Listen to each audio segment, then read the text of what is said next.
Hace 200.000 años, apareció una nueva especie en el paisaje africano. El Homo sapiens, los humanos modernos, nosotros. En la actualidad, hay 7.000 millones de personas viviendo en todo el planeta.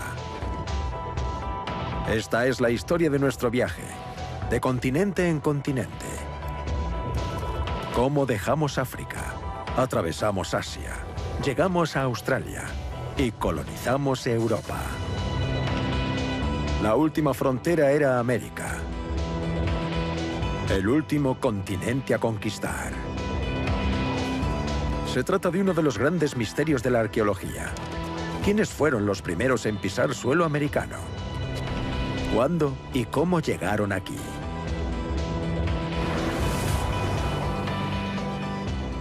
A medida que avanzaban hacia el sur, sabían que eran las primeras personas en ver esos paisajes. Estos ríos habrían proporcionado a los pueblos costeros todos los recursos necesarios para explorar el interior y finalmente colonizar Norteamérica. Cada noche tengo el mismo sueño. Y luego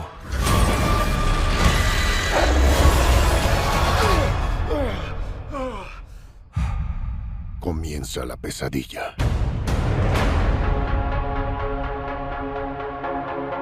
Hice lo que tenía que hacer para proteger nuestro mundo. No puedes controlarlo todo, Strange.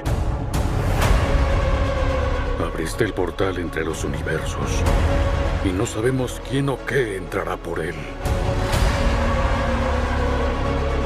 Wanda, ¿qué sabes sobre el multiverso? Beast tenía sus teorías.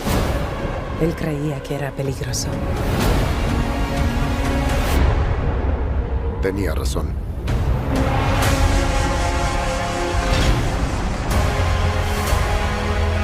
Lo siento, Steven. Tu profanación de la realidad tendrá su castigo.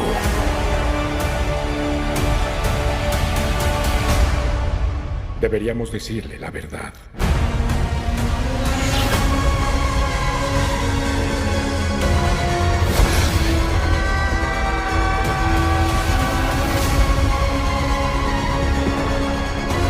Las cosas se salieron de control. Si rompes las reglas, ¡Cuidado! te vuelves un héroe. Si yo lo hago, me vuelvo el enemigo.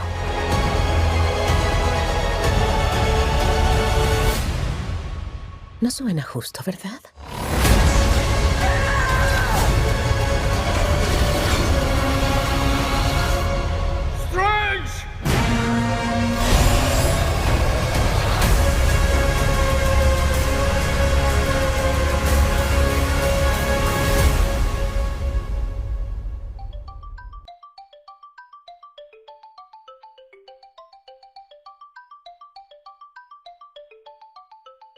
Bueno, entonces ahora sí vamos a repasar el mito quechí, que es la versión más conocida, por lo menos aquí en Guatemala. Y esta es la versión que fue recopilada por un señor que se llamaba Pablo Bírcig a principios del siglo XX. Y nos dice, en una bonita cueva, allí habitaba el antiguo señor Tzultacá, dios de la tierra, en compañía de su hija llamada Po, la luna. Esta hija atendía a su padre. Hasta que terminaba sus deberes, tomaba sus utensilios para tejer en el corredor. Allí la vio el señor Balamqué. Este era el sol. Balamqué se enamora de ella, le gusta la muchacha y entonces decide hacerse pasar por un cazador para llamarle la atención. Y entonces agarra un cuero de un venado cabrito y lo llena con paja, con ceniza, con un montón de cosas y pasa cargándolo enfrente de la casa de Tzultacá, y entonces decía la muchacha, ay, es un gran cazador. Pero su padre le dice, se me hace que esto no es cierto, y entonces le dice, tira tu agua de nixtamal ahí en el camino, y cuando pasa Balamqué, se resbala, cae, y explota el cuero, y se caen todas las cenizas, y la muchacha se mata de la risa. Pero ¿qué pasa? Ahí donde cayó la ceniza, nace una mata de tabaco. Balaamké entonces decide hacer otra estratagema y va y le presta su traje al colibrí. Le dice, préstame tus plumas. Y se disfraza de colibrí y se va a volar a chupar las flores de tabaco. Y entonces la muchacha le dice a su padre, cásamelo. Y entonces su padre toma su cerbatana y le dispara. Y solo lo hace caer atontada y la muchacha lo puede agarrar. Y entonces dice, en esta versión nos dicen que lo pone en la calabacita donde guardaba sus hilos. Pero ahí no se está quieto, no le gusta. Y entonces viene ella y decide ponerlo dentro de su huipil para que esté calientito. Y ahí el pájaro sí está contento, ¿verdad? Ella quería el pajarito para tejerlo, para tomarlo como modelo para su tela. Y de hecho hay muchas telas que conocemos que tienen pajaritos.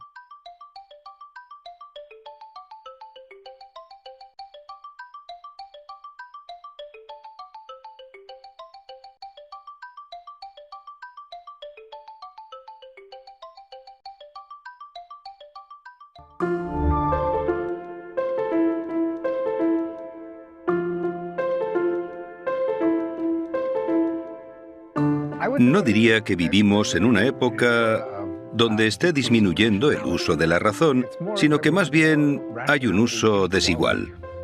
Por un lado, contamos con unos avances científicos y tecnológicos extraordinarios. Los niveles de bienestar también han mejorado muchísimo. La esperanza de vida ha aumentado, la pobreza está disminuyendo, hay menos víctimas de guerra. Y sin embargo, también estamos presenciando un aluvión de noticias falsas, bulos sobre la sanidad y teorías de la conspiración. Pero siempre han existido esas noticias, bulos y teorías. Hasta el siglo XX, la mayoría de las noticias eran falsas. Se hablaba de civilizaciones que vivían en la Luna. En periódicos de cierto corte político se publicaban artículos plagados de mentiras y escándalos sobre la oposición. ¿Cómo es posible que ante la necesidad el ser humano sea tan racional y a la vez pueda ser tan irracional? Parte de la respuesta la podemos ver en el día a día de cada individuo. Vestimos a los niños para ir al colegio, echamos combustible al coche, metemos la comida en el frigorífico, tenemos un trabajo y pagamos nuestros impuestos.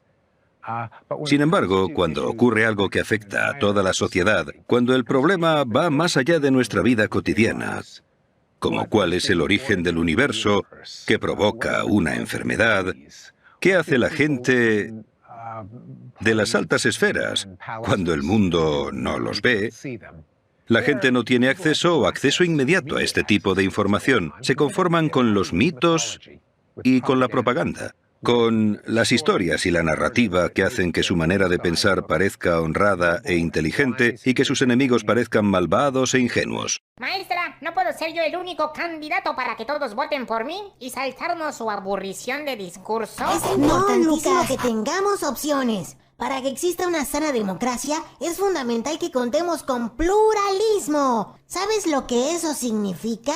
¿Significa aburrirse con los discursos de Liz? ¡Míralo, maestra! ¡Claro que no! Con pluralismo nos referimos a la diversidad, en este caso a la variedad de ideas y de formas de pensar. Así es. Ustedes deben escuchar todas las opciones que tengan para elegir la que les convenza más. Además, el pluralismo es uno de los 6 valores de la democracia con los que estoy programado. Y durante el resto del proceso les iremos explicando los demás. Verán los útiles que son. Está bien, Liz. Síguele echando tu rollo. La filosofía es aquella ciencia que tiene como fin responder a grandes interrogantes que cautivan al hombre para alcanzar la sabiduría, como por ejemplo el origen del universo o el origen del hombre. Es por esto que se debe poner en marcha un análisis coherente, así como racional, para alcanzar un planteo y una respuesta sobre cualquier cuestión. Un filósofo es una persona que busca desesperadamente el saber por el saber mismo. Su motivación suele ser la curiosidad, que lo lleva a indagar acerca de los principios sobre la realidad y existencia humana, como por ejemplo, Tales de Mileto, de 624 a 548 a.C. Es considerado el primer filósofo de la cultura occidental. Fue uno de los primeros en darle una explicación racional a los fenómenos del mundo. propuso que el agua es el elemento que da origen a todo lo viviente y por eso mismo la relaciona con el alma, el movimiento y la divinidad. Cosmovisión, en pocas palabras, es la manera de ver e interpretar el mundo. Es la visión que se tiene a partir de las creencias que permiten reconocer la realidad a partir de la existencia. Podemos hablar de la cosmovisión de una persona, una cultura, una época, entre otras.